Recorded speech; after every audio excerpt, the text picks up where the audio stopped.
Yes, yes, yes. What is up? What is up, MCR family? Another weekly edition of the show, live on YouTube, Twitch, and Twitter. Should be a fun show because we do have some updates. Hopefully me and Gary can talk about Manny Pacquiao, Ryan Garcia without getting into another heated debate. Plus, we obviously have a big rumor coming out from Michael Woods and Ring TV concerning Fox Sports and PBC, which I know our listeners will want to get into and discuss in the live chat, and obviously want us to discuss about.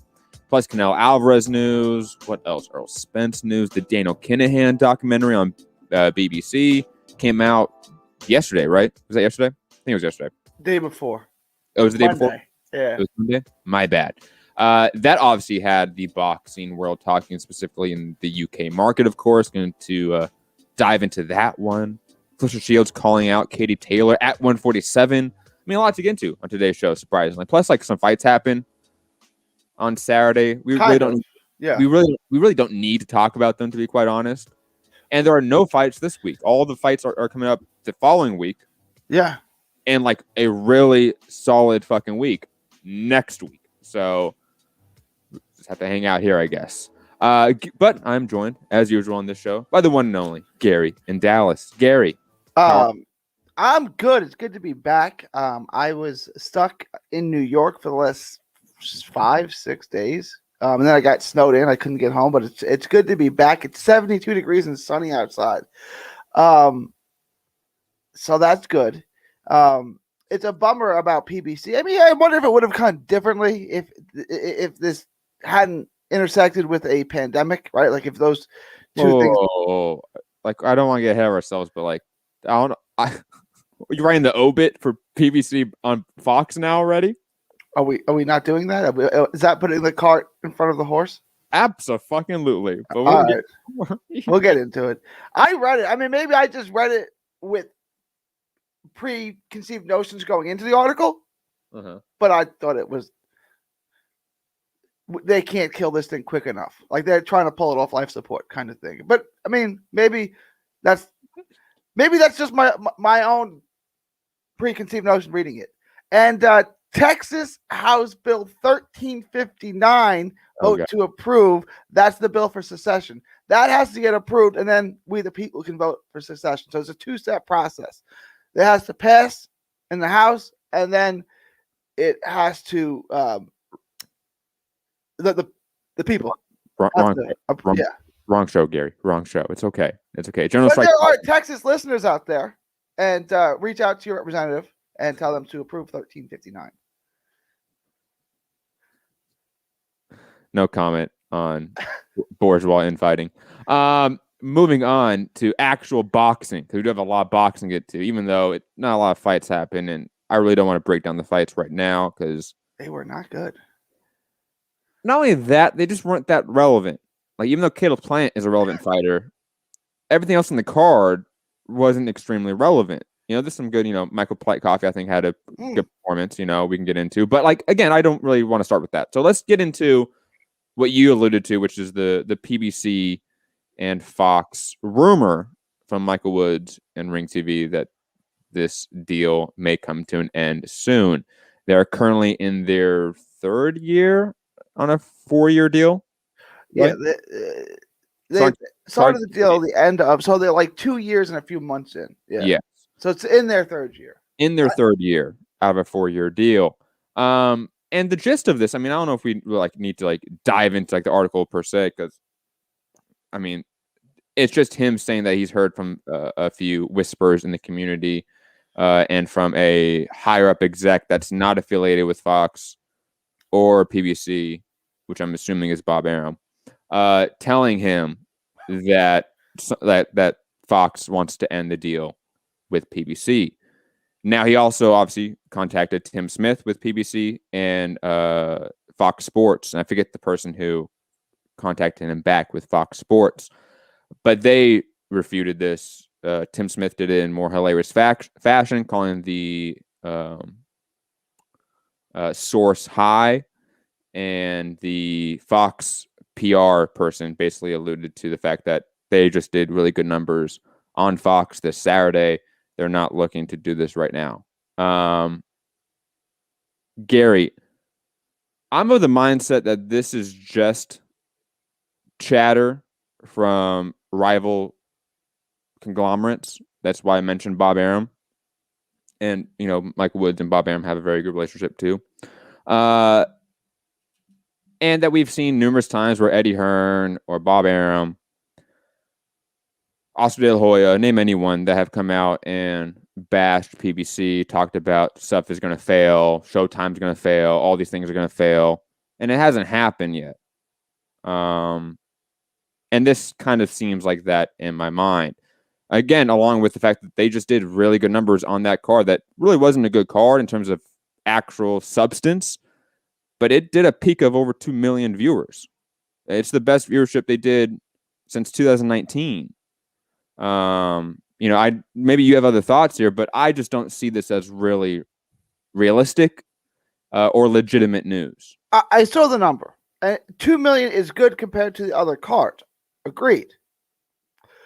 Is it really good though? Like, it's good compared to, but is it good, or is it only good compared to? Like, that would be my first question. Like, what were they expecting? Were they expecting Keith Thurman versus Danny Garcia numbers on every single Fox card? I don't know what they were expecting. The cards, like I said, this one did fine. 2 million was good compared to the other ones, but the cards themselves are not good. You had the David Morrell card, which no one cared about. You had this card, which was a mismatch. Like, it's just not good boxing, really, right? Like, these aren't cards that you set your calendar to, that you must be home for, that you can't wait for all week. We don't really even want to talk about it, and this is a hardcore show, right? I don't know if there's truth to this. When I read it, I kind of thought that it was. The only one saving grace would be that the card did a good number compared to the other cards. I don't know if Fox thinks that's good or not. I don't know that this is true. I also think where rumors come from, a lot of time there's a little bit of smoke to that fire. See, I see the exact opposite. I think there's no smoke to this proverbial fire, because I don't think the numbers bear out any of that. When compared, and Michael Woods compared it a lot to Top Rank and ESPN, and how, like, all products have hits and misses, right? But the reality is that one conglomerate has done far better, has achieved far better highs in terms of numbers and statistics than the other conglomerate. No one in the boxing community ever puts out these, in my opinion, bullshit articles saying, hey, I've heard from this source from a rival executive that they're in trouble when it comes to Top Rank and ESPN, when they have done historically some of the worst numbers we've seen in the sport. With the platform they have completely shit the bed. I mean, let's be honest here. Their only saving grace is a co-promotion with PBC and Fox, which is the Tyson Fury Wilder fights. They did. Crawford's done some good numbers. Maybe some Loma fights have done some good numbers. But other than that, the vast majority of their content on ESPN has shit the bed. No one puts out these articles about how ESPN is thinking about obliterating a contract with the Top Rank. No one ever does that, when they historically have done far worse. No one does that with Golden Boy, when they historically have done far worse. And DAZN has even said explicitly, we want to restructure this contract. You don't see a bunch of think pieces and podcasts going out there and saying, oh man, it's the demise of Golden Boy and DAZN. Maybe I do. We do it, yeah. We do it, but we don't see that. We don't see that in the media sphere. Yeah. But Gary, let's be honest here. We know that this article is going to have this sort of seismic wave throughout the community and media sphere, and we're going to get everybody talking about it, when I don't see the smoke there.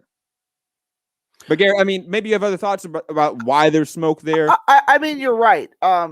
Golden Boy had to deal with ESPN, that fell apart. Top Rank and Facebook. They had to deal with Facebook, that fell apart too. No one did it fall apart, or was it just like a fight-by-fight deal? I don't know, because no one watched it. I don't know the intricacies of that contract because, well, no one cared about it. Well, didn't Jojo Diaz and Ryan Garcia fought on it too, right? They had some good numbers on that Facebook live stream deal, and it was a deal. There was a specific either as a short-term or long-term deal, but it wasn't a fight-by-fight basis with Facebook. It was a deal. What was I going to say? About how PBC is all right, and you're wrong. I maybe, right? Like top ranks numbers with ESPN aren't good, right? Like they've had some decent numbers, right, relative to other content, but the fight that should have done good numbers, Vazdik versus Better Beef, Teofimo Lopez versus Loma, didn't do good numbers. Like they didn't do what I guarantee you they didn't do what ESPN was thinking Teofimo Lopez versus Loma was going to do, what they paid for. So we don't hear about that deal breaking up, right? And ESPN can't be thrilled with the top rank numbers, right? Mm-hmm. When there were no sports on and they were giving you 2 cards a week on it during the summer, they got 300,000. It was 300,000. And I know that ESPN is in more homes, but most sports watchers in America have ESPN. I know that way more homes have Fox. Got it. Check. Okay, so it's not an apples to apples analog. I get it. But most sports watchers, Monday Night Football is on ESPN, okay? Like most sports watchers have ESPN. I'm talking around 85 million subscribers to ESPN in the U.S. There's around 110, 115, 120 million homes. The number obviously grows every year that have Fox, basically, in the U.S. That number is far more comparable, in my opinion, than when people try to compare ESPN and 85 million people to HBO or Showtime, especially, which has around 20-something million subscribers. That's what I'm saying. Most sports fans have ESPN. Like they wouldn't put Monday Night Football, which is the crown jewel of sports, right, on ESPN if they didn't have it in front of most people. And here's another reality, okay? The reason why Fox sort of went all in with PBC is because they had a sort of hole in their product that was combat sports. The UFC left Fox. Which was my question. What kind of ratings? And I don't know. I don't mean to quiz you on air. Were those shows getting? Were they getting comparable numbers? Were they getting better numbers? Like it's probably comparable, to be honest. The FS1 numbers, they did far better in terms of the UFC. The UFC put far better cards on FS1 than what PBC does. PBC seems to almost exclusively put the cards on Fox that are like the big cards. Yeah. FS1, like exclusive cards in terms of like they're not prelim cards. That's the main card on FS1. Those are super regional sort of club shows that have some prospects on it. The original contract said they were going to give X, I don't remember the number, X amount of shows, championship level shows on Fox. And then the FS1 was more like what Eddie Hearn has in the UK. With what does he call them? And Showbox. The next gen cards. Next gen cards, right? It was supposed to be like the championship level cards went on Fox, and the next gen level cards, the Showbox level cards went on FS1, which they've kind of done. But some of the I'm fine with that kind of level of card. To put it on FS1, that's fine. The hardcores will watch it. But some of the cards they put on Fox are not championship level cards. No, absolutely not. No, I'm not saying every card on Fox has been great. I will say this, obviously, that 2020, the entire Fox schedule was bullshit for PBC. We know that. The back half of the year, it seemed like PBC gave a lot of their content, their good content, it seemed to Showtime, not to Fox. While the previous year, 2019, that was a Fox year. And everyone was talking about how Showtime is going to die because PBC is giving all their good content to Fox. We obviously had the pandemic happen, and God knows how the sport recalibrates in 2021. But the idea that Fox is going to, nuke this deal just to me seems far-fetched. They don't have anything to back up that programming absence or sort of hole gap in the program, I should say. And that's why I think that PBC is going to be around at least for the next year. Like maybe they do nuke it early and it's, a 3-year deal instead of 4. That's possible. I mean, that's what I was thinking. We go to, but the idea that they're going to come in out of the pandemic, because in a sense we're coming out of the pandemic, even though we just hit a massive amount of deaths this month or last month, I should say. But it seems like the corporate side of America is recalibrating, like we're back on track for things. I think they wait and see if they get good content again. And even then, like, I think that the narrative that there's some animosity between these two corporations, these two entities right now, I think it's a little bit far-fetched as well. I think that from what we've seen, PBC in the last few years has given the large percentage of their marquee content to Fox. And Fox has done some pretty good numbers with it. Not, numbers that are going to blow away us and say, wow, this is record breaking. This is like it's back in the 80s. No, like we're never going to get that.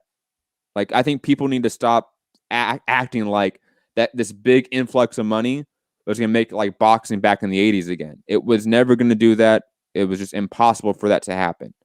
That then structure of the sport needs to completely change for us to get any semblance back to maybe the 80s or 90s, at least in terms of like relevancy. But besides that point, again, we've seen a pretty pleasant relationship between these two partners. And I think they have overall done good numbers for each other. I think Fox has given them a platform, given PBC a platform to put some of their biggest stars on, which they appreciate, of course. And I think they've done decent numbers with that. Back to your point about the UFC numbers, again, it's comparable. And I'm trying to remember UFC on Fox cards. They probably average around higher than PBC cards do, but it's comparable. Like they probably still average around the 1.3 to 1.8 million viewers. Okay, that's probably what the average was for the average amount of cards they had on Fox. So my big thing is that again, the narrative is being spun here. The amount of focus this gets when we know that other situations and other deals are not as favorable as the PBC on Fox deal is for each partner. Back to you, Gary. I know I talked a lot there. I'm sorry. Yeah, and maybe Matt's right. Like I when I was in high school, I used to just throw it out there that this girl thought I was really good looking, so that it would get people talking. And then maybe some other girl. Women can be jealous. Let's be honest. Oh, let me. Maybe it's that. Maybe there's absolutely nothing to this. But again, maybe I read this with preconceived notions, right? Maybe I looked at the last couple of cards and said these are trash, and then I read this with the idea that the cards are trash in my head and saying, yeah, this makes sense. But maybe there's nothing to it. Yeah, I definitely agree with the sentiment that the last 6 months or so for the PBC Fox relationship, or content, I should say, actual content they provide has been lacking in a lot of departments. But the totality of the deal so far, I think, has been beneficial for both parties. But obviously, we're going to wait to see what happens with this. I doubt we see any change happen soon with this. I don't think we see any sort of confirmation of this happening. The rumor that they go to CBS instead is intriguing, but I find that just like purely intriguing, like on the Alex Jones level of like conspiracy. Like, ooh, that's interesting. Like Fox dumping or PBC leaving Fox. Don't know really how it's phrased yet. And then going to CBS. Intriguing. I like the idea. My conspiracy, tinfoil hat comes on, but again, I don't see the actual smoke there yet. It just seems like Al would have went to CBS first because they already have a contract with CBS with Showtime. I don't know. Maybe that. And my thing is like in 2000, let's say 18, right? PBC had some leverage. Yeah. And if they chose not to go with CBS then, and are now going to CBS now, when they have, in my opinion, less leverage because of what happened in 2020. Even though, again, in 2020, they also had Wilder Fury too. You know what I mean? Like it's a weird dichotomy of that year. That first 2 months, it doesn't matter what they put on because they had a near million buy rate pay-per-view with two guys that are not from a old generation of the Mayweather era. So maybe they're good. Maybe in 2020 isn't that big of a loss anyways because they have that. They had that, yeah. But then, like, and I get it. Before that, you had Ugas versus Mike Dallas. You had Caleb Plant versus Vegan Boots. Amazing. You know what I'm saying? Then you had the blockbuster, and then a pandemic hit. You know what I'm saying? Like, and then like, there's nothing you could do. True. It's tough, and we'll see how it goes. Right? I don't think they're going to be able to get out of the contract before the end of this year anyway. So let's see how the rest of this year goes. I don't think there's much to that CBS thing. Yeah, That's that doesn't. just me. It just doesn't make a lot of sense to me. It seems like that should. If that was going to happen, it was going to happen before a Fox deal ever was going to be the case. If these cards were doing killer numbers, right? Mhm. And CBS is like, oh, we made a mistake. We should have never passed on that. We'll pay more to get it back. Okay, but that's not what happened. You know what I'm saying? You're saying the numbers are pretty comparable to the UFC cards, right? Like what I'm saying is they haven't done it. These cards haven't done anything that would make CBS reconsider. You know what I'm saying? Fox reconsider. Yeah. Yeah, I wouldn't say so. They probably are thinking that PBC isn't as lucrative for them as the UFC was. But then again, their rights fee for the UFC, even though it was far less than what the rights fee they're getting from ESPN right now, is still more than what PBC is alleged to be getting. Like PBC is alleged to be getting around what, like 90 million is generally around the number. From what I remember with the UFC deal, I want to say it was like $130 million a year at the time. You know what I would do? If I were ESPN, I'd buy the rights to PBC, and in the contract, you have to make X amount of cards each year with Top Rank that we get to approve. That's what I would do. Wait, ESPN would get? If I were ESPN, I would buy the rights to PBC, and in the contract, I'd say y'all need to make 10 cross promotional cards a year that ESPN that we get to sign off on. That's how you save boxing. The problem is that ESPN execs, A, do not care about saving boxing. That's a problem. That's like the bigger problem. and B, they don't even like understand like that like industry structure.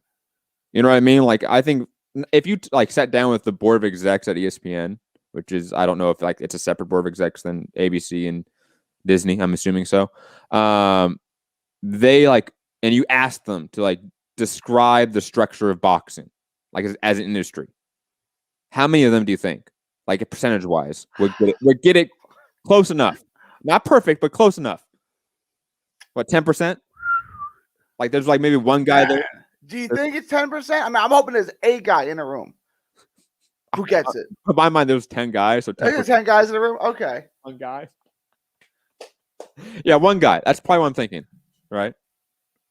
Because it's just not something they care about. You know what I'm saying? Yeah. It's like minor league baseball. You have the Pacific League, you have the Grapefruit League. Well, these leagues don't play each other. Okay, well, they don't play each other. Just whatever, put it on. Right? Like, I feel like that's how I feel about boxing. You know, it's like, oh, these guys are in different leagues, so they don't play each other. Oh, okay. Like, all right. All right. Then just whatever. Yeah. Fill it out. Moving on from that, but quickly before I do you want to talk about the Caleb Plant fight since we kind of mentioned it? Do you want to talk about it briefly? I mean, Caleb Plant looks sensational against a shot opponent. I mean, look, Caleb Truax is actually the best opponent he's fought since he won his title. Yeah, Caleb Truax is not the worst fighter in the world. He's a former world champion. Probably second best opponent, period, right? I got to go through his early fights and see if he beat anyone on the way up, but just off the top of Tyrone Brunson. Yeah, he's the second best fighter he's fought that I can think of. Yeah, he's better than Porky Medina. Yeah, that was the other name, Paulie Medina, who I was thinking of. But Truax is a good fighter. And Caleb Plant. See, this is a fight that they should have stopped, right? Did you see the final? And I don't swear by punch that numbers, but it does give an indication of the fight. He was outlanded like 240 to 30. It was ridiculous. It's like, what is the? And I know Truax is a former world champion. He wants to go out on his shield, so to speak. But what is the point of letting him go out there for 12 rounds of this? I don't know, man. You know what I'm saying? Just stop this nonsense. Like, let the guy. You don't think Truax is going to fight in a meaningful fight again, right? Maybe he does a one-off show in Minnesota and he calls it a career to get a win. But you don't think Truax is ever going to try to fight an elite super middleweight again, right? He could be a gatekeeper. He could. To prospect. Yeah. Like, what's his name? Morrell. Like he could be a gatekeeper to Morrell. Yeah, I don't really want to see him go that route, but he could, if sure. Yeah. If he still wants to fight and make money, like that's how you would do it. Because I don't want to see him fight Benavidez next. Because he's going to get destroyed, right? Yeah, so not pretty. He got it. I would say he got a decent payday for this.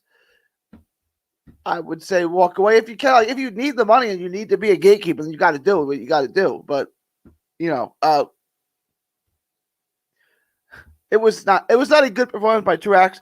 Look, give credit to Caleb Plant. He's defended his title now 3 times, not against world beaters, but he's not lost a round, right? So give Plant credit, and hopefully he gets the Canelo fight at the end of the year. He did mention a hand injury, because I'll be honest, I thought his performance was a little bit lacking.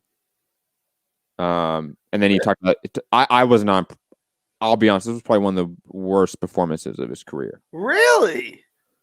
Yeah. I get that it was nothing like, and he did have a hand injury, which was confirmed. I don't know how bad it was. And that's why there's an asterisk with it, because he mentioned a hand injury that he said he thought was broken. So maybe that was a factor. You know, you break hand in the 3rd or 4th round, it's hard to put someone out with one hand. Like the only criticism I have is that he never turned it up to put him out, but I thought the fight should have been stopped because of how one-sided it was in nature. So I wasn't going to beat him up for that. But you're right, he never. But if he broke his hand, that makes sense why he never picked it up. Yeah, that's why an asterisk to this criticism. You know, I was not really impressed by this performance from him. I thought he just looked like he was there for sparring. Like, this looked like a sparring session to me. And someone in the chat, just the name YouTube user, which is hilarious, by the way. Plant gassed also. Yeah, I did think he a little bit. He gassed. I did see that. Whether that was layoff, you know, whatever that was, I don't know. Again, this just seemed like an off night for him. Even though he won every round, every second, it just wasn't that elite to me. This looked like pretty. I don't know. For a guy that has looked so spectacular in his defense and his elusiveness, he did not look spectacular on Saturday. Like, the guy that I always talked about is like, oh, he's going to give Canelo issues. I saw on Saturday going, oh, man, if this version of Caleb Plant fought Canelo in December, it would not be pretty. See, I was just as impressed with him as I always am. I thought it was good. It was Caleb Plant, like, showing again. Yeah, it's Caleb Plant in a sparring session, but Caleb Plant doing what Caleb Plant does. Like, this is Caleb Plant doing his work. Guys in the chat, let us know what you thought about Plant's performance. Were you more like me, or you thought it was a little bit lackluster and disappointing, or just disappointing overall? Or were you like Gary, and this was just another Caleb Plant virtuoso performance, so to speak? Was it better than Billy Joe's last performance? Because Martin Murray, Caleb Truax, I think it's like a fair kind of comparison at this stage in their career. Right? I mean, it's reasonable. Who do you think had a better performance in their last outing? Billy Joe, where he tried to get Martin Murray out and couldn't. And I'm not faulting him for that. Murray's a tough guy. Billy Joe's performance was more. You think it was okay? I don't want to use the word impressive, but respectable. But again, there's the asterisk of layoff and potential broken hand. Like, if you have a broken hand, like, I automatically will not be shitting on Plant for not getting Truax out of there, not seeming to, you know, go for the kill, go in 4th gear. I won't do that if I find that out, of course. But I don't know that at this point in time, so I'm going to leave a caveat of criticism there. And at least Billy Joe, I mean, look, he's not a heavy hitter, but we talked about in that show, that motherfucker tried. Okay, and then it didn't work, which is a bit telling, right? When you outclass a guy like that and you try to get him out, man. Yeah, but it's also Martin Murray. The guy's only been finished by Triple G. Yeah, right. Mark's a good fighter. You're right. Who got finished, I think, in like the last round or the 11th round. 11th, I think. Yeah. In the Triple G fight. So, to a body shot, too. It wasn't like he got knocked out. Motherfucker got tore up to the body by Triple G. Billy Joe ain't doing that. No matter what style, what game plan he has, he is not going to go to the body like Triple G is. That's just not who he is. Also on the card, just briefly, Joey Spencer picked up a win as well in the first round. And the only real thought I have on that is the refereeing by Jerry Cantu, I thought was just very odd. It was strange. I want to have like a real take about it, but I feel like people will understand it. But I think Cantu. I'll be honest. I'm going to be looking at his performance as a referee going forward a lot more closely when it comes to how he treats certain fighters, because this seemed very odd from the very beginning. Like, not even the very beginning, before the beginning, it seemed like he had it out for Isaiah Selden, and I don't know why that was. I don't know if there's pre-fight stuff that happened, where that became a focus. I don't know. It just seemed very peculiar, odd to me. So that's really my only thought on it, because the fight was over in the first round and Joey Spencer beat up a guy that he probably shouldn't be fighting. Kudos to him. This is the third unbeaten prospect that Seldon's fought in recent memory. Tyler Howard and White Chocolate. It's the third time he's gotten knocked out in the first round. I'm not saying he's taking a dive, but Seldon is not a terrible fighter. If you go back and watch earlier, I'm not saying he's a top-notch prospect like the guy he's fighting. He's not this bad. His father took a dive. I'm just putting it out there. He should not be getting knocked out in the first round every time he fights an undefeated prospect. And why are they still using him against undefeated prospects if he's getting knocked out in the first round every single time? Yeah, but this didn't seem like a dive to me.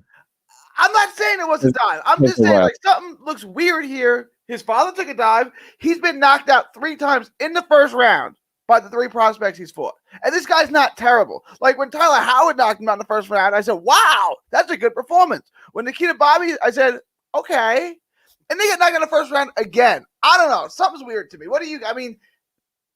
Something's weird to me. I only remember the White Chocolate fight. I don't remember the Howard fight. I don't remember that one. I'll have to look it up. The White Chocolate knockout was a little bit odd from my memory, but this one wasn't his fault in my mind. It was the ref kind of being really overzealous, I want to call it, from again before the fight even started.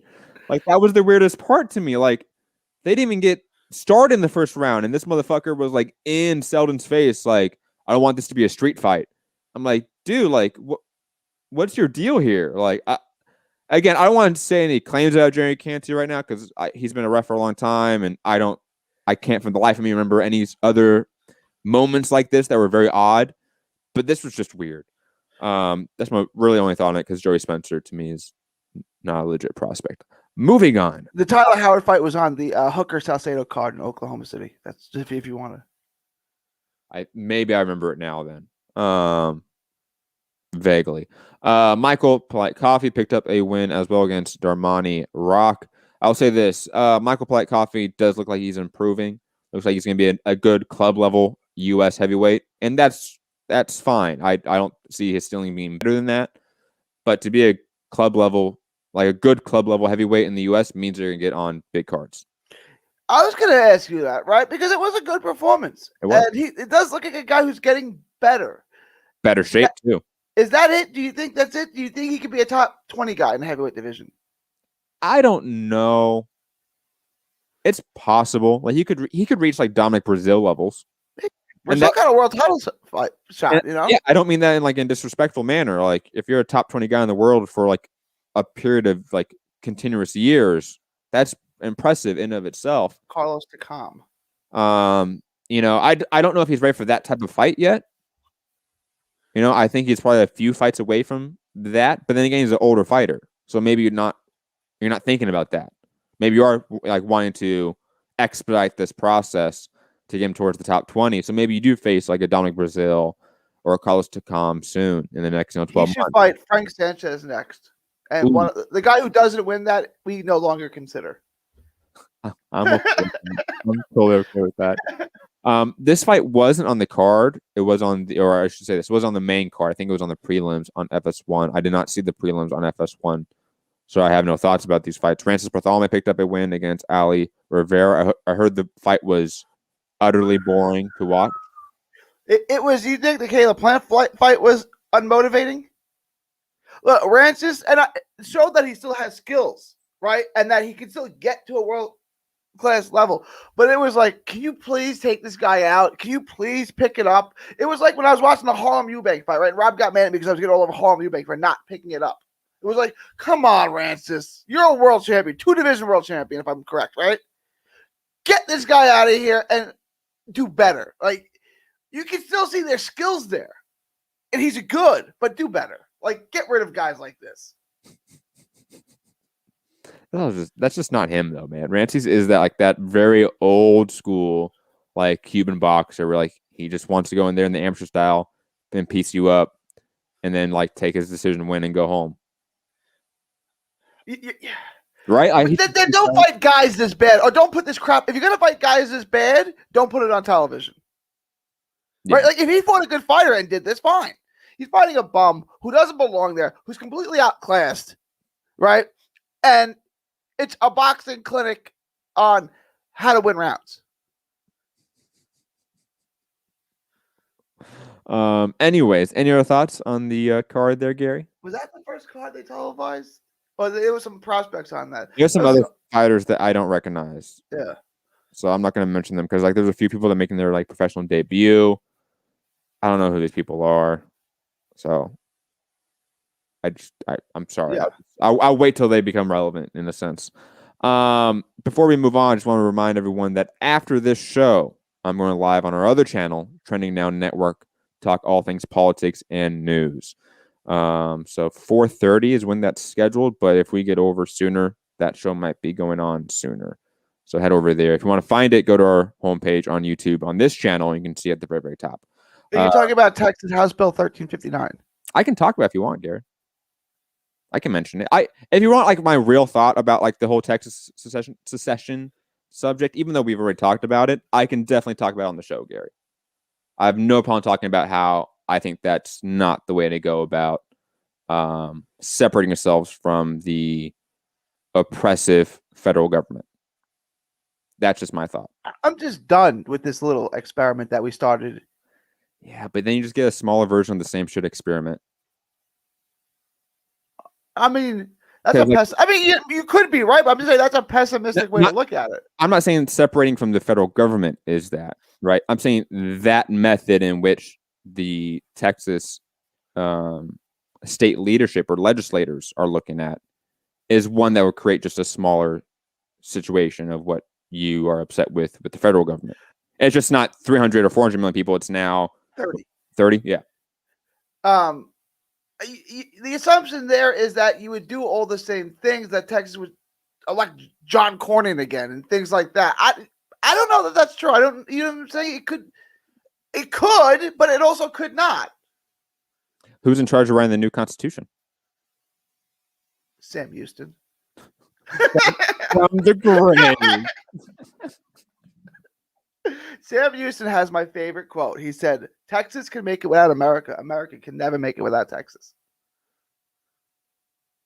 That was so good, Gary. I'm sorry. Sam Houston is the answer to every Texas question. Sam Houston. It's like the Jesus for Christians.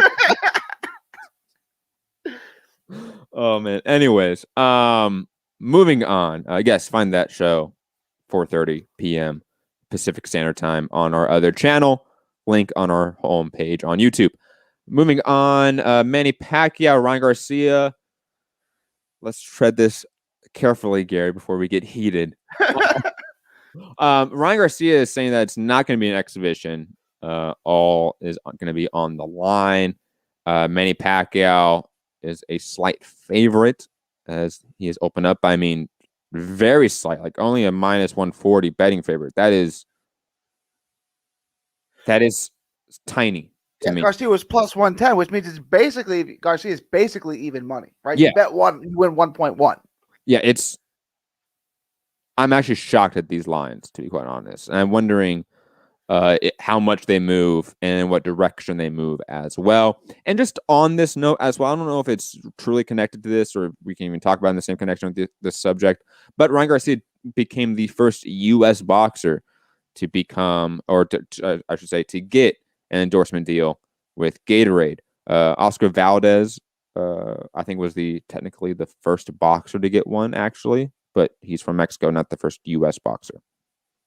I was thinking about that, right? I was like, is he the first? Like, okay.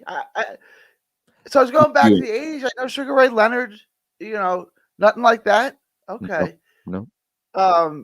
It's good, right? Look, Mike Lee got an endorsement Subway. Didn't do a whole lot for Mike Lee. Didn't do a whole lot for boxing. Well, I mean, he did a lot for his bank account. He did. Okay. It didn't get him a big fight until years later when he was completely irrelevant and got a fight with Caleb Plant out of nowhere, right? Yeah, you're right. He made money off it, but it didn't propel him. He wasn't good. Garcia's not, though. Right? Garcia's different. Garcia's personable. Garcia's good looking. Garcia is the guy that you'd want to hire to model your product. So, and he's a good fighter. So this is a lot better. It's good. I don't think there's anything bad that can come of it. I think it's good for Ryan Garcia. I think it's good for Gatorade. I think it's good for boxing as a whole to have kind of a poster boy out there. Yeah, I mean, Ryan Garcia is going to be the face of boxing for the next 10, 15 years. Get him out there. Or at least one of the faces, I should say, right? Like, it's just undeniable. In the U.S., I mean, post Canelo, if you said who's going to be the biggest star right now, if anything could happen, the next Mike Tyson could come up tomorrow. I don't know. It'd be the face of it. And I don't care what you think of him as a fighter. He's a good fighter. He would be the next face. He would be the poster boy of boxing moving post Canelo. Yeah, and I also think like the trepidation that we have about talking about that should go away too, because like he proved that he is good. Like he proved that he is world level. There was no bigger detractor of Ryan Garcia than me, right? Like, and let's be honest here, like the whole like you need your O is a really insular boxing topic. Okay, if you're a star, it doesn't matter if you lose. You're a star. Okay, Manny Pacquiao, we all thought died for 2 minutes at the Mandalay Bay with Marquez. I think it was Mandalay Bay. It might have been MGM. He came back after that, lost to Mayweather. Came back after that, lost to Bradley. Came back after that. Like it's just, if you're a star, you're a star, man. Like that's just how it is. And Ryan Garcia is definitely breaking that ceiling of stardom within the boxing community, or he has broke it. Like however you look at it. But on the Manny Pacquiao fight, do we think it's happening now? Like it's a real fight? No, Gary, you're. No, I was never. It looked like it was going to happen as an exhibition, which I didn't get. Right? We talked about the fight. I do think those lines will move. Although the bigger star Ryan Garcia gets, the more Gatorade commercials he's on, the more people are going to recognize him and bet on him. Right? You can clean up on boxing if you know how to bet. Right? Because the star gets the small bets, right? The guy who should win. So in this case, Garcia would get a ton of small bets. The big money would come in on Pacquiao, and it would kind of even out. So I do think the line will grow, right? Like that plus 110 will become plus 130. But I don't think it'll get much bigger than that because you get a ton of small bets, right, on Ryan Garcia. I do think the line will move, and Pacquiao should be the favorite, obviously, right? Obviously. Should he be the favorite? The betting favorite? Yeah. Okay. You don't. No. I know. I agree with you. I'm just making sure that you're saying that out loud and you're not joking. I just want to make sure, you know. No, he should absolutely be the betting favorite. I'm not disagreeing with you, Gary. I'm not. I'm making that face because the last show, you were like, I don't know who's going to win. Doesn't mean who should be the betting favorite. Kansas City should be the betting favorite tomorrow, Sunday. Who's going to win that game? I don't know who's going to win that game. I think Tampa's going to win that game. You got to go with Texas boy Tom Brady, right? What was that? You got to go with your Texas boy Tom Brady. He's from California. He's from the Bay. He's from Austin. Tom Brady's not from Austin. Tom Brady's from San Mateo, California. No, you're not. No, he's not. Pat Mahomes is from Texas. No, Tom Brady's from Texas too. He's from San Mateo, California, and he went to Michigan. There's no Texas in him. He was at the game in San Francisco where Dwight Clark made the catch. Mm-hmm. He's from San Francisco, that area, the Bay Area. It's okay. Pat Mahomes is from Texas, so I'm rooting for him. But one game, Tom Brady, the Chiefs defense. If it was a best of 7 like basketball, I'd take the Chiefs. One game, I'd bet on Brady. But the Chiefs, what they've done all season, how they've blown people out, they should be the betting favorite. I would say, let them take it. I would bet on the Bucks and the over. Take the over, the way over. Okay. Back to boxing. So you don't think the line's going to move that much? Interesting. I think because of Ryan Garcia's star status, he's going to have a bunch of stupid people bet on him. Is that at all connected to the concept or your belief that the fight's not going to happen at all? So therefore, like the Lion's not going to like have the chance to move that much as well? Well, no, I mean, I'm not convinced the fight's not going to happen. If I had to bet, I don't think the fight's going to happen. I think the line doesn't move because Garcia is kind of a star and the flavor of the week, so people are going to bet on him. Mm-hmm. No, those two things aren't related. I don't think the line was going to move because I think a lot of people are going to bet $10 on Ryan Garcia. Well, the $10,000 bets, the $100,000 bets are going to go on Manny Pacquiao. I just can't believe you don't think it's going to happen, Gary. Do you think it's going to happen? I think it is. It could. It could. It feels like a Hail Mary move on like both parties in a way, but that kind of seems like where they were going anyways. Like Pacquiao was heading towards like a super fight of some sort to cash out, it seems like, right? Whether it was a Mayweather rematch or Conor McGregor, it didn't matter. He seemed like he was trying to cash out, right? And you don't want to fight Spencer Crawford. I don't want to do that. No. It's seemingly going that way, of course. Yeah. And Ryan Garcia, I mean, he's a guy that's coming off a big win. But the reality is that he's not going to fight the guy in the division next. Yeah. No matter what's going to happen, right? So if you're Oscar De La Hoya and Golden Boy, you have options with him. So he's young. He can take an L. Why not have him face the last legend in the sport before he goes so you can get that rub of stardom from him? Like, it just makes complete sense from a like business standpoint. And plus, I think like Ryan Garcia, win, lose, or draw, because the reality is like if he wins, like his stardom goes into a different stratosphere. Like, honestly, like I don't even know what to think about if he would have beat Pacquiao, especially by knockout. Like that would be, we're in uncharted territory, to be honest, at least for my generation in terms of star power. But even if he loses, and let's say he loses in devastating fashion, he still becomes far more like known to a broader section of the consumer base in America than ever before, than any Luke Campbell or Lopez or Haney or Tank Davis can give him. Pacquiao's going to give him the biggest reach by an exponential margin compared to those lightweights, and that's just the reality. Win, lose, or draw. And again, I think if he loses, he's what, 20-something years old, like 23, 24, yeah. Whatever. Like, he's going to be fine. Like, he can take an L, bounce back. It's no big deal. Yeah.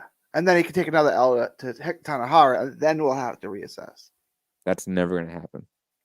He's scared. He's not going to sign the line that started. Dude, your boy is like off in Puerto Rico hiding. He's off in Puerto Rico fighting a former regular world champ. Hiding. Fighting a regular world champ. Fighting off TV. It's not fighting off TV. It's a headline main event. On a TV fight. On Ring City. Is Ring City a TV channel? Yeah. Well, it's on CBS Sports or whatever. When? The fights that they were doing outside of the Wild Card gym. Those are on CBS Sports? Yeah. Those are the CBS Sports cards? Yeah. Oh. I never watched it. There was the one where what was his name? Ice. Shaki Foster fought on, where he looked really good. Oh, yeah. Okay. Yeah. Anyways. Okay. Your boy's ducking. Your boy's hiding. That's the reality. So he gave a contract to fight Ryan Garcia, which he signed, that Oscar gave to Ryan Garcia and said, sign so you don't lose your fight date. And Ryan Garcia said, no, I'll fight nobody instead. And Hector Tanahara's ducking? Yep. Okay, just confirming. Yep. He's got to start on today. Dude, Tanahara is one of those guys where I do not get your love for him. Like, other than like you kind of know him, right? Yeah. Right. Like, I don't see that spark at all. Like I do with Ortiz, or even like a Figueroa, for fuck's sake, right? Like, at least is so good. At least Figueroa is like that. Like, he has that violence to him. Like, that's gonna get him far. Like, that size, that violence, that volume, it's gonna get you very far, even if you're not gonna beat everyone, right? But Tanahara to me is, He's average. Like he's very average at times. Like the only thing he does like exceptional is a jab, but everything around it is again just average looking to me. There's no spark of greatness or. Do you think he'll have a career that resembles Rances Bartholomew's? It's a good career. I'm not saying Hector Tanahara is going to be the greatest thing that boxing's ever seen. But if you had a career like Rances Bartholomew, that's a good career. I don't want to go that far. Two division world. Bartholomew won a world title at 140. Did he not? I can double check. I want to say he won a title at 140. Yeah, but not against Relic in a fight he really lost, but got a decision in. No. He beat Shafikov. He lost to Relic. Didn't he? Okay. He lost to Relic. That was when Relic looked like, oh man, like he's the new violent guy in the division, right? Okay. Yeah. That's why we're all hyped on like Progress versus Relic, right? Right. A super violent fight, and then Relic just like folded completely with Progress, right? Yeah. He beat Shafikov after he beat DeMarco, and that got him the vacant IBF belt after obviously Crawford moved that was up. His best work was at 35, though. Like Bartholomew's best work was if they can't bring him back down to 35, he's not going to win another title at 140. Not in this 140 division. Sorry, let me rephrase myself because I can't read. I'm blind. He won the legit 135-pound belt with Shafikov, not 140 pounds. Okay. He lost 140-pound fight with Relic. He never won that. He never won that belt. Okay. Never won that belt. But he did win one at super featherweight against Argenis Mendez. So he is a two-division champion, but not at 140. I thought all those belts, yeah. Mendez was at 130. I thought it was 135. Yeah. It's beside the point. Yes, that's it. So he was a two-division champion. You're right. Look, the reality is that he also came in and beat like Argenis Mendez to pick up a vacant title. Sorry, not a vacant title. Pick up a title. He left the division after he beat Fernando Salcedo. Okay.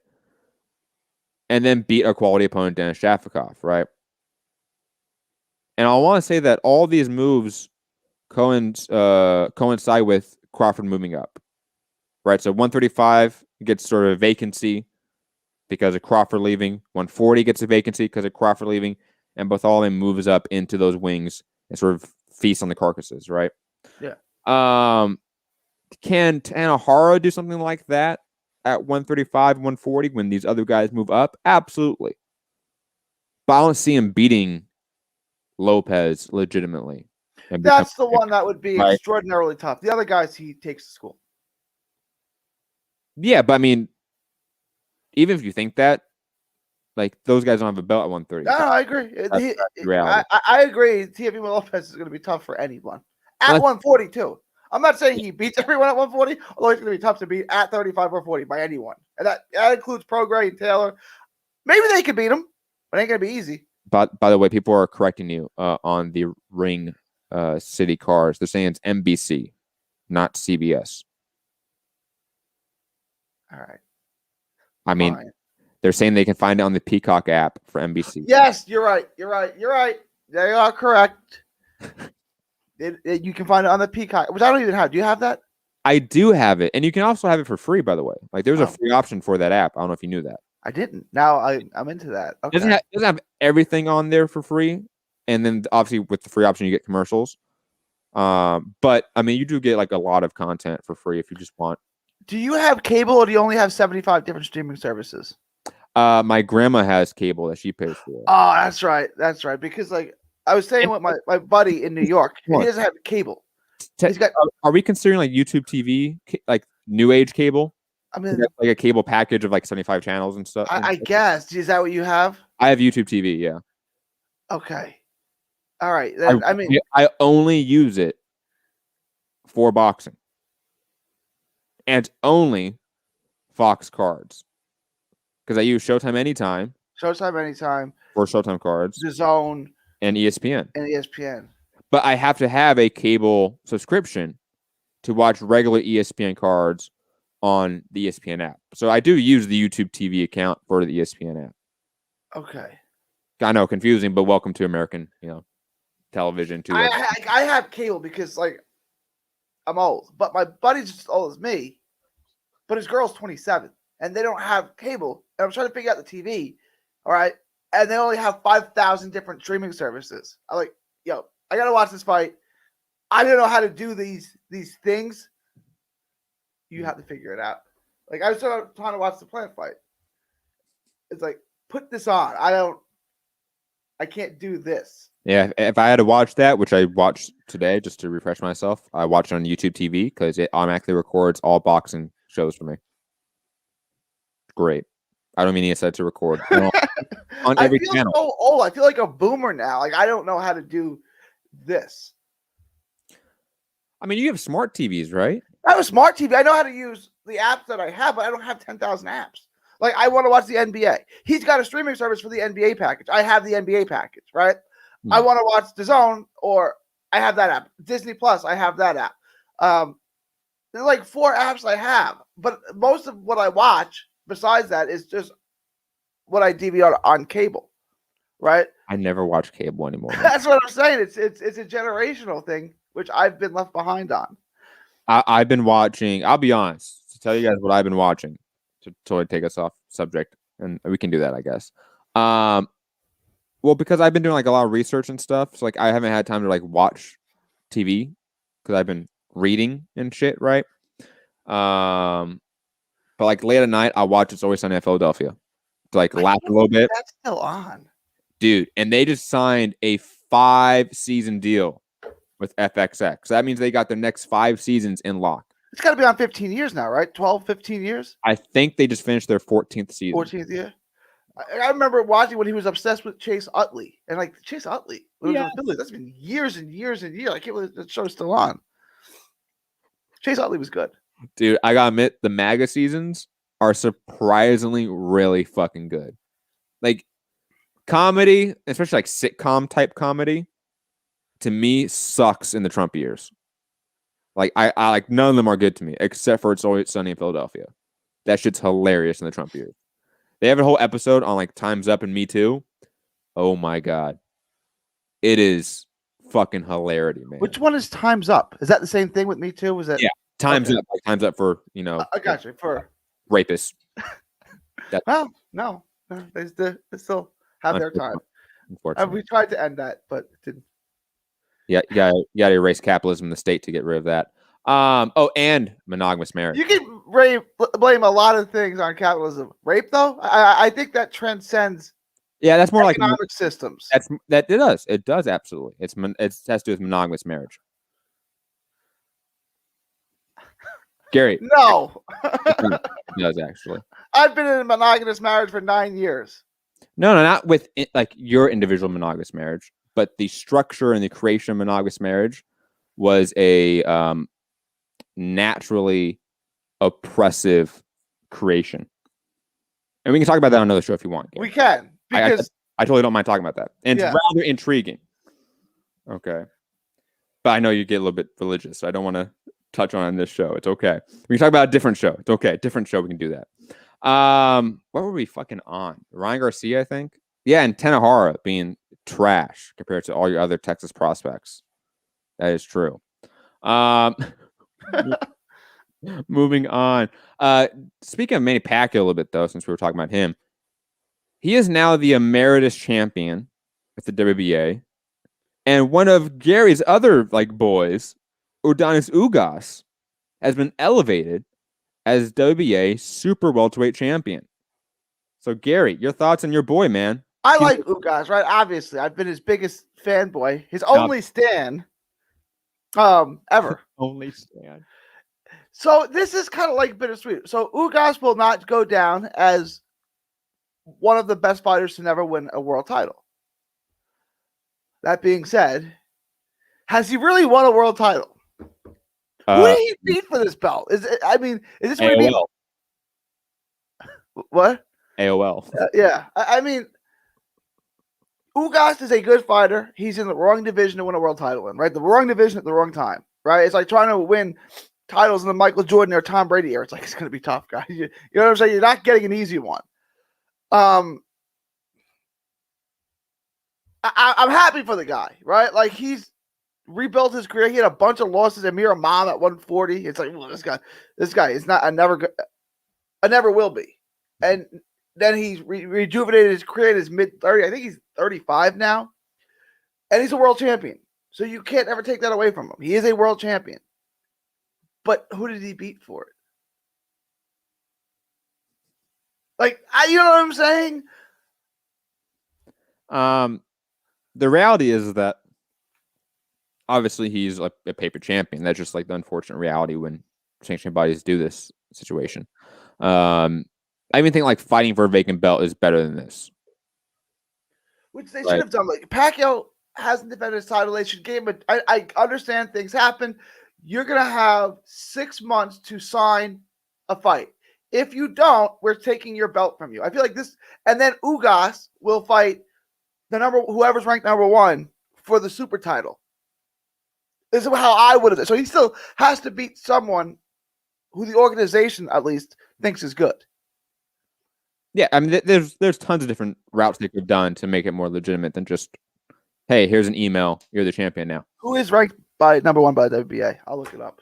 Yeah, look it up right now as I talk about this. I think that the reality is, like I said, Ugas is going to get, he is the paper champion, but he is going to get paid a lot more now, like most fighters do when they become a champion. Their pay goes up, so shout out to him. And he does get like a direct line to an Earl Spence unification now. Because it's an in-house fight now, it's unification. What does PBC love? They love in-house unifications when it comes to the welterweight division. So Ugas is going to come up big this year, it seems like, when he gets the Earl Spence fight, which I think is going to happen next, right? Like, it just seems the most logical fight. It's, like I said, in-house, same network, same everything. Now it's unification as well, so you can sell it on that. You give Earl Spence another belt, which realistically he could never have got if Pacquiao was still there, because Pacquiao wasn't that like serious about fighting Spence or Crawford. So I think it's kind of all good all around for the parties involved here, and the parties that are going to benefit obviously from it. Did you figure out who was the next? Number 1 is fine. It's Jamal James. Oh. Look, I get it. It's not great, but it's not terrible either. And someone he already beat, too. Yeah. Number 2 is Gabriel Mestre. Number 3 is Radzahab Butev. Yeah, Butiev. Yeah. Okay. And then 4 is Mikey Garcia. It's just like who? 5 is Rashidi Ellis. And then 6 is Alberto Palmetta. I mean, like, who thinks these are the 6 best welterweights that don't have a world title? That's what I want to understand. So how did you arrive at these? Like, that's what I'm saying. Someone, and I say it's got to be a state commission, New York, California, Texas, Nevada, New Jersey. I sit there and be like, okay, you have to explain these rankings or we're not going to sanction any more of your mandatories. You can't do them here. And then, like, the other states would have to abide by that because this is ridiculous. And I'm not even that mad at Jamal James being number 1. It's the rest of the names after that. And Jamal James should not be number 1, but Jamal James has done good things. So I'm not mad about it. There are worse number 1s than Jamal James. The rest of this is absurd. No reasonable person thinks this, right? It's like when you do your college football rankings, maybe you have Clemson 1, maybe you had Bama 2, maybe you had Ohio State 1, whatever. You didn't have Central Florida at 1 and Alabama at 23. Nobody had that because that's not reasonable. This is not reasonable. My only objection to that is I'm pretty sure that would not fall under like the Ali Act in terms of get the right lawyer to make it fit. In terms of like state shopping, right? Commission shopping. Commission shopping. Because I want to say like that's not a suspension. They're not suspending a fighter. Like there's not a licensing issue there, right? In terms of suspension for a fighter, and I want to say that clause in the Ali Act is only about for fighters. Only for fighters and suspensions for fighters. We need to. So like whether it's a medical suspension or something like that, like that's what it's about, or obviously, PD suspension, anything like that. But I have to double check that clause in the Ali Act. I'm pretty sure that it won't work that way. And plus, unfortunately, I think even with that clause, we've seen in recent years, state commissions not give a fuck about that. This is what's ruining boxing. This, worse than promoters, is this. Their sanctioning bodies are supposed to make sure this doesn't happen, and they make it worse. State commissions should not be governor-appointed positions. That would help. Honestly, in terms of dealing with state commissions and how to deal with that issue, you would have to get new blood in there. You want an elected official? Yeah. Okay. We don't have elected officials in our state commissions. They're all appointed. Right, by the governor. Yeah. So it's nepotism. Yeah. Okay. I get it. If you were to vote for it, who would most people vote for? Whoever the governor. Of course, you would have an establishment bias in elections, like all elections. Agreed. Elections are still better than government appointed positions. I agree with that. That I agree with, right? But in these things that nobody really cares about, outside of 10 people, the people just vote party lines and they vote for whoever the governor appoints. Whoever the governor says, I like him. All right, we'll vote for him. Well, you could make it a non-politically affiliated position, like DA, for example, or school board. Some positions you don't have that R or D next to the name, and you can't for some reasons, right? We had the local district attorney race with George Gascon versus Jackie Lacey in LA, and that was a big election. Neither of them can put down their political affiliation because they're judges, basically. They have bar associations. But anyways, digressing. That's how I would fix that, because you can't fix sanctioning bodies without some sort of state regulation, and the state regulation, or the people that are in charge of state regulation, clearly have no intent on cleaning up the sport, protecting athletes, protecting fighters, protecting consumers. They don't care about that at all. So you would have to have some sort of accountability process for those state commissions, and then one does not exist right now. Just again, whole hornet's nest of just why boxing is fucked up. Moving on, speaking on boxing being fucked up, the mob. Gary, did you watch the? I haven't. I was out of town. I've seen boxing Twitter talk about it, so I kind of know what happened. I have not seen it. Oh my god! How do I watch this now? Because I watched it live on some other sites, right? Some other peculiar sites that I will not get into, allegedly. I did not watch it at. I did not watch it there. No, of course not. That would be frowned upon. I don't know where you'd watch it right now, to be honest. I bet I can find the link for you. If you can, yeah, I want to watch it. It was good. I mean, it wasn't. Here's the deal. For those of us that have been, let's say, watching this show, or have been paying attention to boxing for the last, let's say, 2 years or so, this is a story that we've been talking about for some time. This isn't new to us. And a lot of the information wasn't new. Was it packaged in a really nice investigative documentary style? Yes, and that was, it was cool to watch. It's good to see, even though it's negative attention, it's good to see boxing get this type of attention and detail, from a production value standpoint, right? Yeah. But yeah, most of it was information we kind of knew. I think the only real new developments, and even though I don't think one of them is new per se, though I think a lot of the information this person delved was new, was the Barry McGuigan and Daniel Kinahan short feud, as well within the sport. I think that was somewhat talked about when this was heavily in the news, again, 18 months ago or so. But him being on the documentary and talking so much about Kinahan poaching fighters, intimidating his company, that was perhaps illuminating for a lot of people. And the obvious allegation that Daniel Kinahan is still heavily involved with MTK and advising most of their fighters. That, to me, while it might be illuminatory to people that did not know that or did not assume that, most of us knew that. So, again, it was a good documentary. It wasn't a revelation of information in any fashion. You're not going to, Gary, if you watch this, you're going to be entertained by it, but you're not going to be like, oh, man, this is totally new information that I didn't know about. Maybe the context might be better. You might put things into better context and framing, but again, we've been on this beat for a while.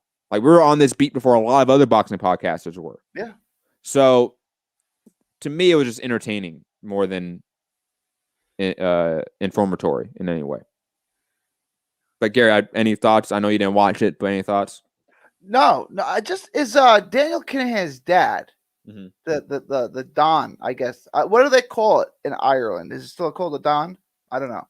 I don't know. Is he alive still? Because he wouldn't be that old, right? Like I feel like he'd be our parent, well, my parents' age, like late 60s, maybe 70. Christy Kinahan is still alive. Is still alive. I don't know if he's still in jail or prison. But he is no longer the leader of the Kinahan cartel. From all sources, it says that Daniel Kinahan, because he has a brother as well. I think it's Christy Jr. I want to say. Okay. So they both run the cartel. Daniel Kinahan is the one that's in charge of it. That's what. Where is he in Ireland? Is he just like we don't know? Is he part of Christy, the dad? No, last time I checked, he was in jail. Oh, he is in jail. Okay. I forget if he got out, but like I thought he was in prison still. Pablo Escobar's wife swears she's never seen Pablo commit a crime. That's loyalty right there. It is. Everyone needs to get a woman like that. I've never seen him commit a crime. I don't know how it is in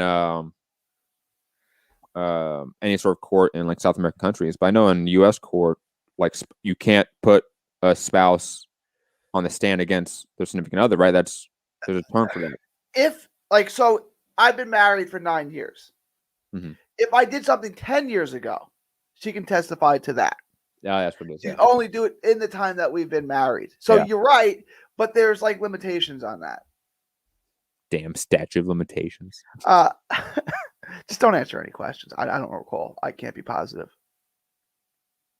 PSK is saying he thinks the dad is in Marbella, which is in Spain. If he is, then maybe I was wrong. Spousal privilege is the term that PSK is saying that we're talking about. I think that's the term. Yes. Anyways, I mean, again, I think it was one of those stories for a lot of casual fans, for a lot of UK consumers that aren't like boxing hardcores. Maybe this was a big bombshell in that market. I wish like Rob or any of you guys in the UK, let us know what the temperature is like in the UK market or in Ireland, of course. Like, I think it's far more relevant for you guys than it is us, even though it is relevant for us in some fashion because of connections to Bob Arum and U.S. promotions as well. MTK obviously making a big expansion into the U.S. market and North American market. I don't know if that's directly connected to Daniel Kinahan, but we have to assume it is in some fashion. What does a drug lord do when they retire? Fishing, golf, that type of stuff? Just regular retirement stuff? Sorry, what was that? What does a drug lord do when they retire? Just typical fishing and golf type stuff. I would assume, right? I mean, I guess they're people, right? Yeah, I mean, maybe you get really into like cars and stuff. Cars? Maybe real estate. You know, you have to get hobbies. Yeah. Right? You're no longer like killing people and like selling drugs, getting money from the CIA. Like, what do you do? They probably still get money from the CIA, though. That's probably true. Do you think they collect? I mean, I imagine they have some version of Social Security over there. Do you think they collect that? Like they paid into it, and now I'm retired. I'm gonna collect Absolutely. myself. Yeah. Absolutely. Yeah. I think they maybe have to be careful from like how much money they put into Social Security in terms of like, you don't want to end up like Al Capone and get fucked up on your tax returns, right? Like that's the worst way to go down. Is they fuck you on your taxes. Yeah, but he was set up by his accountants. Is that true? I mean, yeah. I mean, come on. There's like some amateur mistakes in there. Come on, he was set up. Yeah, but it's also like the first time too. Like if you're the first one to get caught with like doing something, like how are you gonna know like that was gonna fuck you up in the end? You know, the IRS wasn't a thing before. The IRS was a thing of 1913, 14, something like that. Yeah. It started when like they were worried about these European gangs and shit coming in. That's when the IRS started. Casual base guy agreeing that YouTube TV is legit. Yes, that is true. YouTube TV is a legit cable provider. I actually really enjoy that content. Or not the content, the like user interface, like how it works. I really like it. Moving on, Gary, unless you have any other thoughts. No. PSK saying Ireland, the story is well known away from boxing. with Fury, it was assumed that he knew the BBC were going to release this expose, and therefore he rejected the BBC Sports Personality of the Year nomination. Yeah, I guess. But in terms of like UK fan, like Matchroom, Eddie Hearn zombies. Like, what are they thinking right now, PSK? Like, what's the temperature like for those motherfuckers? I'm curious. Like, what's the UK term and equivalent for like the LDBC? Like, what's the Matchroom crowd doing right now? Are they freaking out? Are they molding? You know, like I'm curious about that shit. And how do you fall in love with a promotional company? I don't understand. I don't understand. The last thing I care about is who promoted it. I just don't get it. It's like how do you fall in love with capitalism, right? I mean, there's nothing like Gary, that at all. Gary, come on. I'm just trying to trigger you. It was good that you read Spooner though. That's like Gary would probably like Lysander Spooner. Yeah. I knew you would. He's an individualist anarchist, man. Yeah. And oh my god, I gotta admit, I had some major issues with that work. How do you like? I won't get into it. Maybe another show, yeah. Gary. Maybe not today's show, obviously, because I got that planned. But like, let's do a show soon, and we can talk about some of this stuff because I want to talk about that Lysander Spooner piece because that was at times like I agree with a lot of it, and at other times I'm like, how do you miss the mark so wide?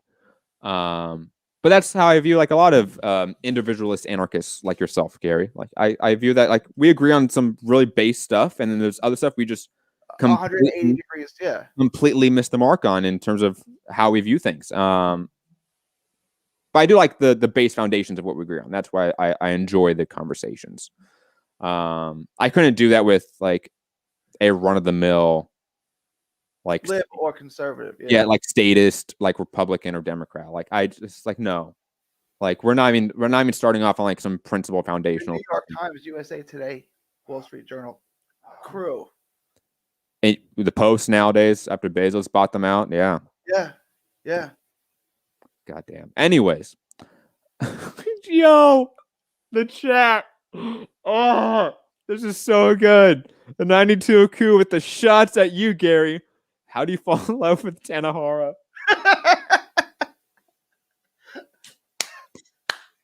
He's phenomenal. The skills. The skills are second to none. He has the best skills in that division. That's like falling in love with like Lawrence Okoli. It's like why? No. Tanahara passes the eye test with flying colors. Lawrence Okoli is like, what exactly is that? Like, you may think Tanahara's boring. He doesn't have power. Okay, fine. There's no question the boy's got skills. Lawrence Okoli, what does Matt call him? Like a newborn baby giraffe who's learning how to walk? Like, it's sad. I think Okoli looked better in his last fight. He looked, although he still looked like that, he looked less like that than he typically does. Is he fighting Glocky yet? Like, when's that fight happening? That is happening, right? I don't know. It was in the chat, but it's been a while now. Yeah. Yes, I just don't know when. Rob, are you awake? Because I know you know. No, he's not awake. Dude, he's working for Eddie right now, man. He is. It's okay. Guys, chat. I want to let you know I'm convinced that Rob has been working with Eddie Hearn for the last like couple months, and he won't tell us. Okay, if anyone can find out the details on this, let me know.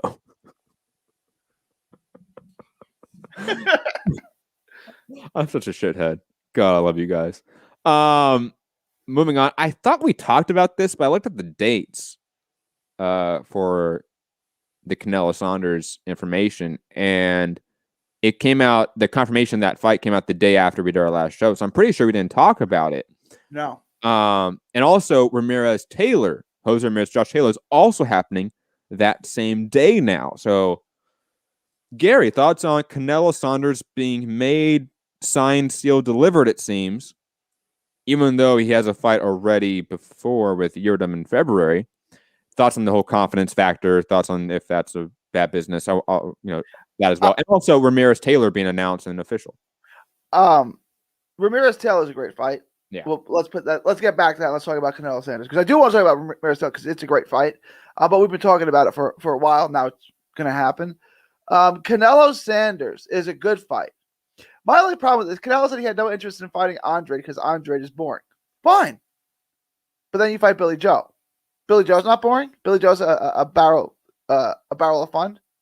I mean, seems like Billy Joe and Demetrius Andre's style has a lot more in common than it doesn't.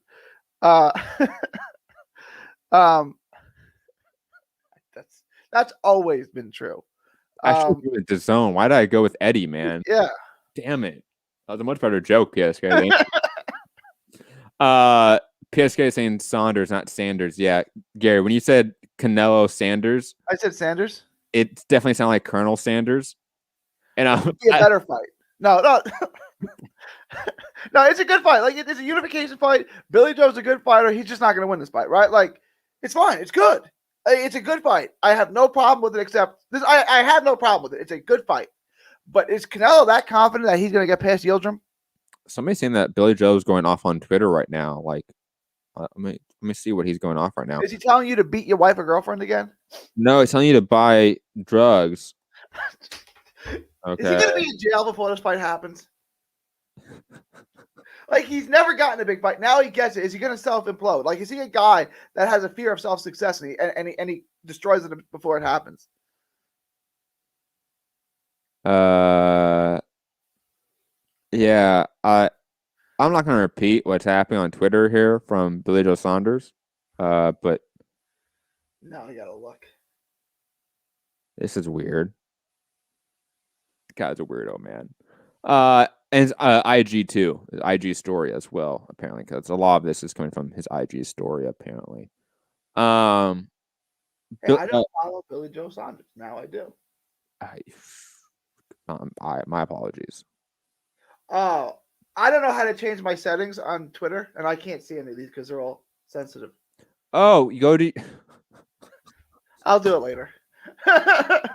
That must suck, Gary. Yeah. That setting is the worst, man. I don't know how to change it. And like, I need my password, and I don't know my password, so that it emails it to me. But I don't know what email I use, so it doesn't even email it to me. So if I ever get locked out of Twitter, I'm in a lot of trouble.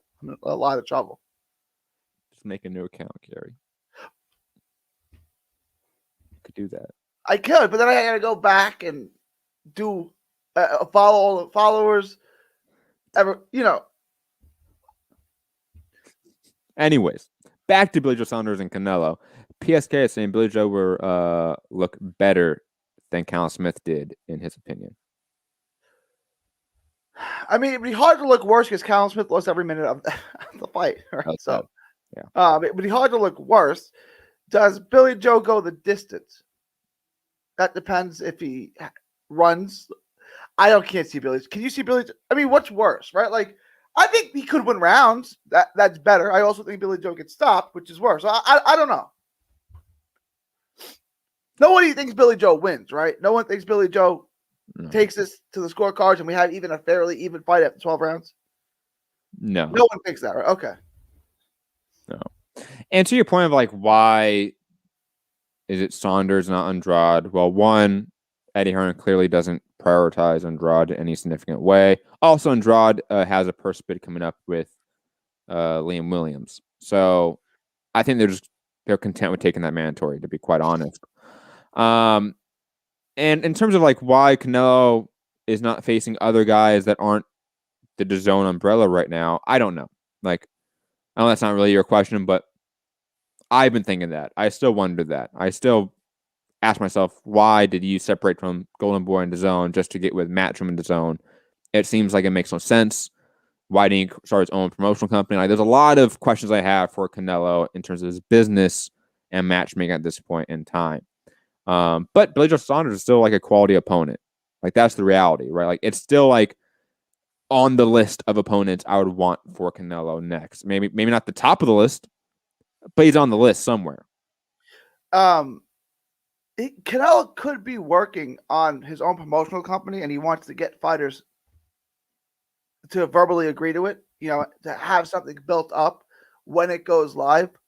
And that's all in the works. You just can't, nothing can be official until, and he's taking these fights with Matchroom because they all have a good deal in the interim while he gets that established. I don't think Canelo is going to be signed to any promoter 2, 3, 4, 5 years from now. I think he's going to have his own thing and have his own promotional company and have fighters fighting for him on his cards that are headlined by him. I think. I don't know, but I can't see him being a Matchroom or a PBC fighter or a top rank fighter or whatever years in the upcoming years. Agreed. Do you know that Kobe was working with out his own sneaker company called Mamba Sneakers for the players? And the players, he had a bunch of players who were gonna get out of their contract, and when their contract expired with their, Adidas and Nike, we're gonna go with Mamba and design their own sneakers by the players for the players. And then the accident happened. So Kobe was. I didn't know that. The Achilles? Or you're talking about? No, when he died. Oh. He was working on Mamba shoes. Oh, I didn't know that. Yeah. Damn. That would have been nice. Yeah. The players were gonna have insight and input into designing their own shoes. So you're getting what the players want. And then RP Kobe, man. RP Kobe. Legend. Moving on, and for the sake of time, I'm going to go through all the topics right now, Gary, and then we're going to, talk about what we want to talk about, and then end the show, because I do want to get out of here and have some time before our other show or my other show, so I can eat some food and prep for that.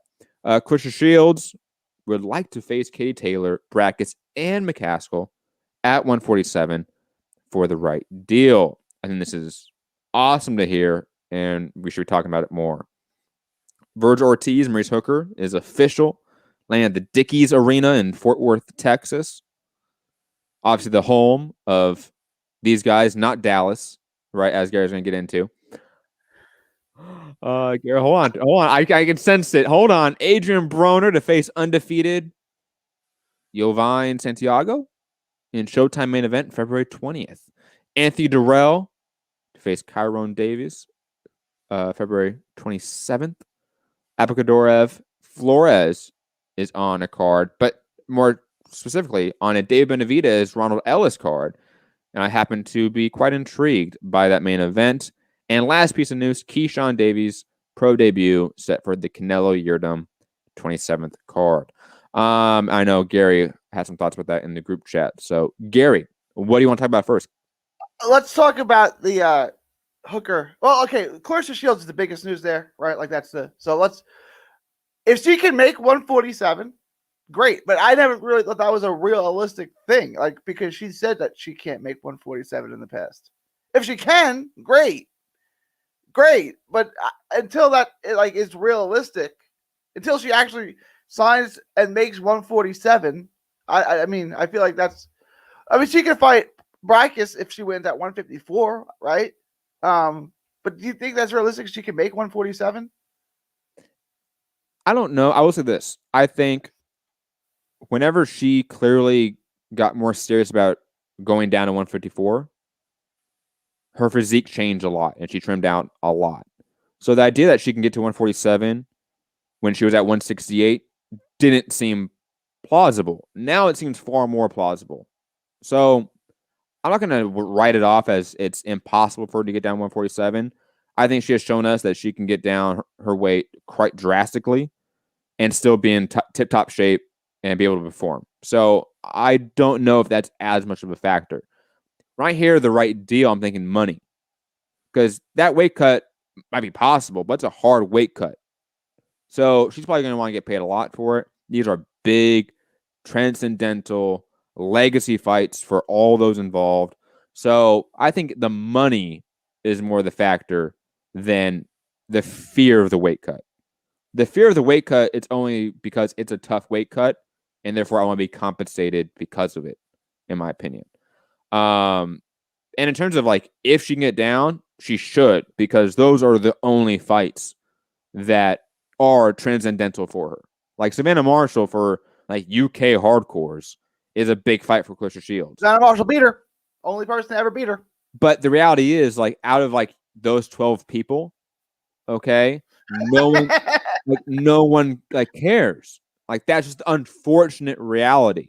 If everyone cared and it was this big transcendental moment, it'd be awesome. I'd be all for the Savannah Marshall fight. but it's not. Clarissa Shields beat Marshall then in the Olympics, correct? She beat her in like the AIBA World Championship or something, and then Shields beat her. So Shields has a win over her, yeah. Since then, I think they fought like a few times, like kind of like it's not a Shane Mosley, Vernon Forrest thing where Mosley didn't get over the loss and wants to fight him. She has wins of.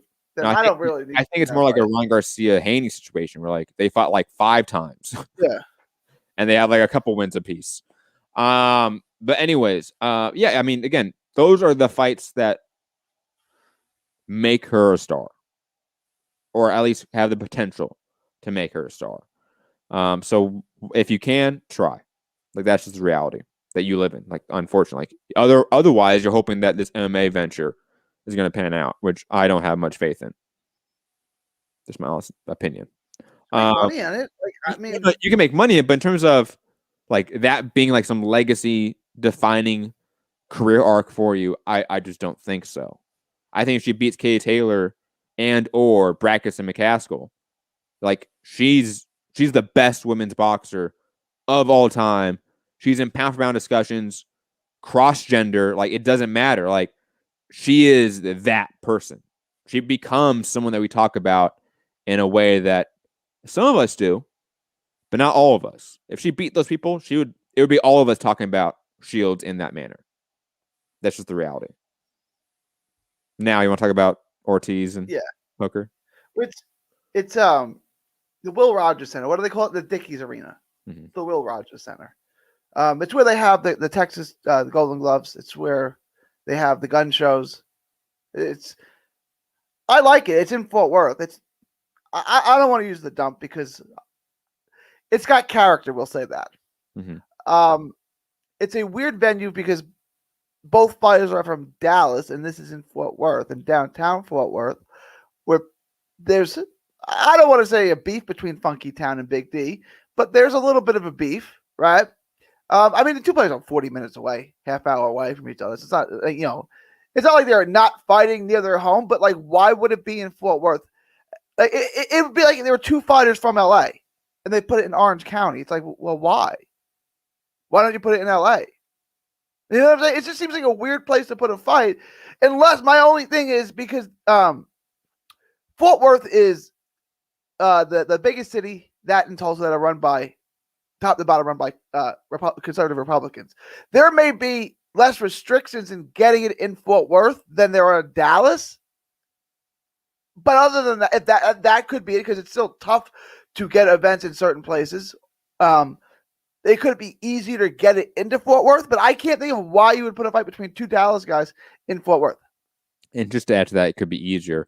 Also think about like the amount of entertainment acts, let's put it that way, sports entertainment, right? Whatever sort of entertainment, it could be musicians, whatever, right? That are probably trying to get into Florida and Texas to have shows, right? So like instead of the entire country being like an open market for all these entertainment acts, it's now just 2 states predominantly. So, and even within those 2 states, like you're talking about just a few amount of cities that are predominantly talked about, right? Like in Texas, you're talking about Dallas, Houston, Austin, and maybe San Antonio. San Antonio for boxing, nothing else. Only for boxing, but for nothing else, right? So you're competing with very limited real estate, time slots. So it's possible that Dallas was not available on that date for a variety of reasons. So that's what I'm meaning. And also, I don't think it predominantly matters too much.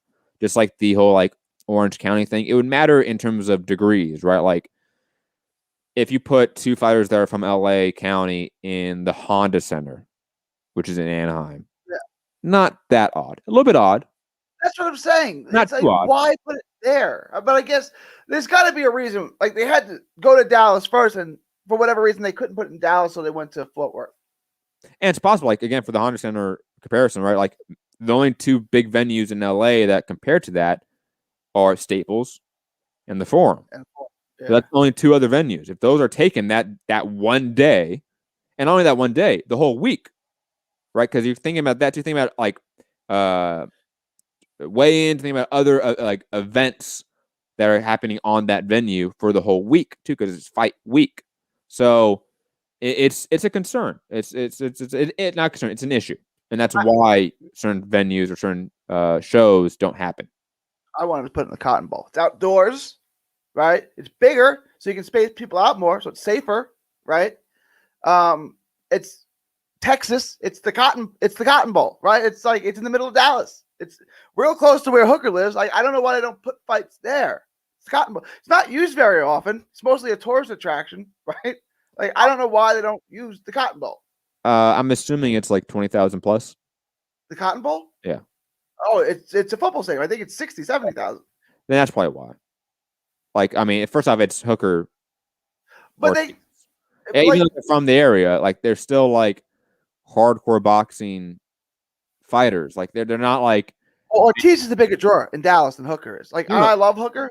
Hooker's not a draw in Dallas, outside of a few people, right? Like he's fighting against Ramirez. There wasn't many Ramirez fans for Fresno there as they were Hooker fans, right? Like Hooker's not a huge draw in. I love him, but he's not a huge draw in Dallas. He's not Spence. Yeah, and even Ortiz is not a Spence, right? And if they could find a venue that was 3 to 10,000 that was outside, they would do it.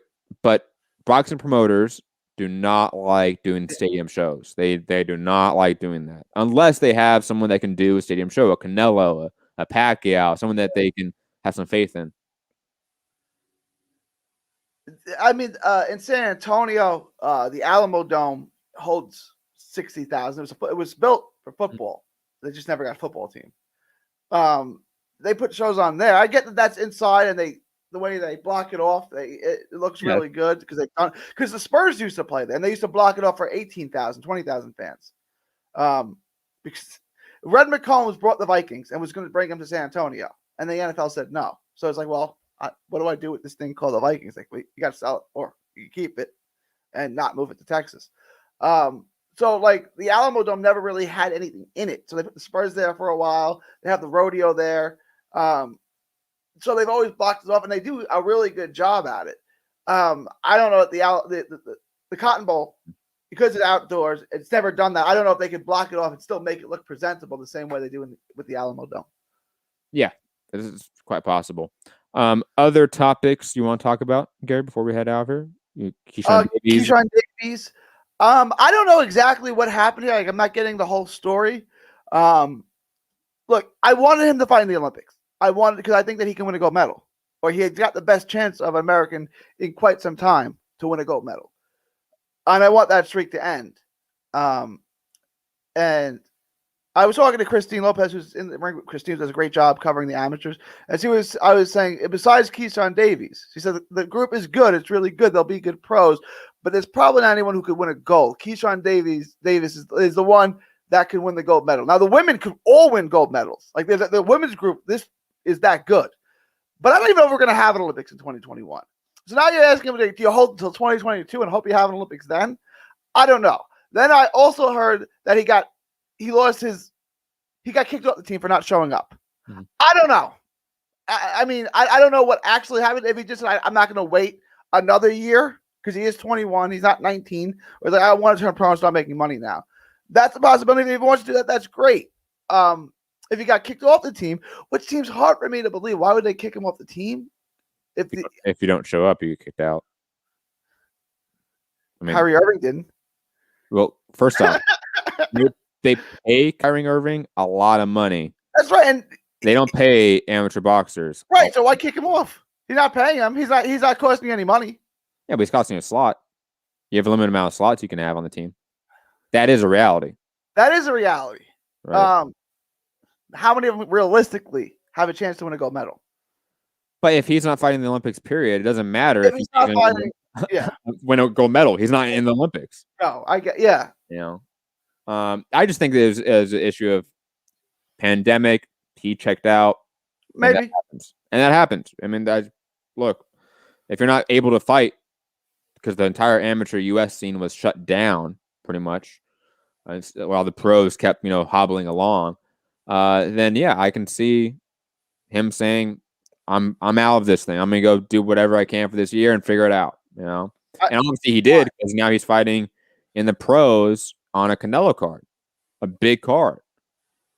So, I mean, I think it's probably the smart move like you said, you have no idea when the Olympics are coming back, if it's 2021 in China, if they're waiting until 2022 in Florida, something like that. Like, we have no idea what it's really going to look like. So, yeah, why not? You're 21. You're not 19. Like, don't end up like Michael Collin.